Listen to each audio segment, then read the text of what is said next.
Hey friends, let me start with this. Something big just shifted in the housing market. So according to a brand new report from Redfin, sellers now outnumber buyers by the widest margin on record, going back all the way to 2013. That's not just a stat, it's a significant turning point. Now, in plain terms, well, we're in a buyer's market, and not just in a few places. Across the country, buyers are gaining leverage while many sellers are still pricing their homes like it was back in 2021. So today we're going to be unpacking why this imbalance is happening, what it means for you, whether you're buying or selling, and where home prices could be heading next. Because whether you're planning to make a move or just keep a close eye on the market, this shift could have a big impact. And hey, if you're appreciating real estate news that's straightforward and easy to follow, go ahead and tap that like button and subscribe.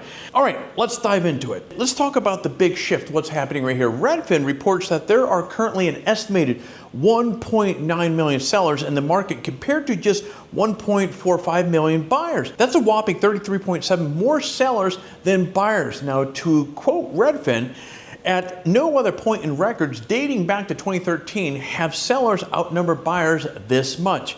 Last year, that gap was only 6.5%. 2 years ago, buyers actually outnumbered sellers. So what's happening? Well, simple. More people are listing homes, but fewer are buying. Now, this massive imbalance gives buyers more options and more negotiating power. Now, you may be wondering, why is this happening? Well, Redfin outlines a few reasons behind the buyer slowdown.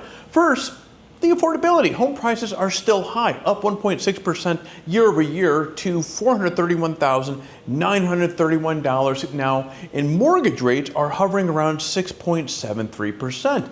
Now, that's over twice as high as during the pandemic lows.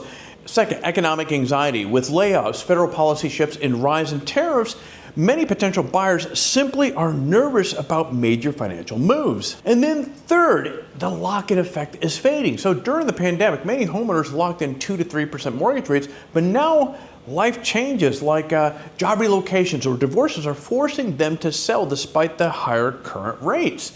And as Redfin senior economist Saad Khan put it, the balance of power in the U.S. housing market has shifted towards buyers, but a lot of sellers have yet to see or accept the writing on the wall. Let's shift gears and talk about where prices are heading. Now, with sellers flooding the market and buyers holding back, Redfin predicts a 1% drop in home prices by the end of 2025. Now, that may not sound like all that dramatic, but keep this in mind. Over 40% of the listings in April have been sitting on the market for over 60 days.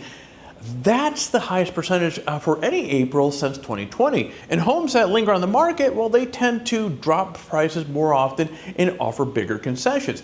Now, Redfin notes that this is especially true for sellers clinging to the sky-high comps from the boom years or those who have bought during the peak and are trying to break even. So where are things cooling the fastest? Let's start with the top buyers market. Miami, for example, sellers outnumber buyers by nearly 3 to 1. West Palm Beach, Fort Lauderdale, Austin, Texas, Jacksonville, Florida. Now in Miami alone, there are nearly 22,000 sellers and there are only about 7,000 buyers. That is 197% imbalance. Now, Redfin agent Tim Harper said it's not uncommon for a buyer to get a home for 5% less than list price and $10,000 in concessions.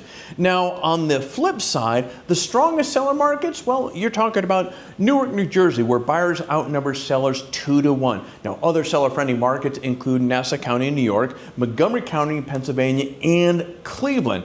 Now, balanced markets like St. Louis and Chicago are hanging in tight, but overall, 31 of the top 50 metros are now buyer markets. And let's discuss condos. This market has tilted hard in favor of buyers. There are 83.5% more condo sellers than buyers nationwide.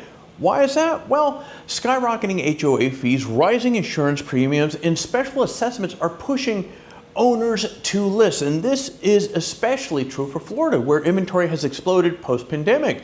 While single-family homes are still holding some value, condos are, well, they're underperforming big time. Now, the median condo price rose just 0.4% in April, while single-family homes were up 1.5%. So what does this mean for you? Well, if you're a seller, time is simply not on your side. If your home has been sitting, it might be time to consider price cuts or property improvements. The market is adjusting, and the longer that you wait, the more leverage buyers are going to gain. If you're a buyer, this is your moment to stay engaged. Yes, affordability is still a challenge, but with price expected to decline, wages slowly rising, and sellers growing more and more motivated, you might find homes entering your price range that weren't an option 6 months ago. And as Redfin put it, homes that would have been out of reach 6 months ago have come into reach as sellers entertain lower offers and greater concession. So at the end of the day, the bottom line is this: we haven't seen this kind of buyer power in over a decade. The market is shifting, and friends, it's doing it fast. So whether you're buying, whether you're selling, or just watching from the sidelines, understanding these trends will help you make much smarter decisions. And friends, that is going to wrap up this video right here. If you found this breakdown to be helpful, don't forget to hit that like button, subscribe, and drop your questions down below. I will do my best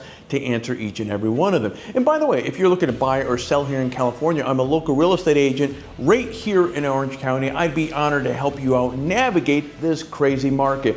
And feel free to reach out to me. My information, incidentally, is down below in the description. Now, with that said, I'm going to be shutting off the cameras, and I will see you in the next video.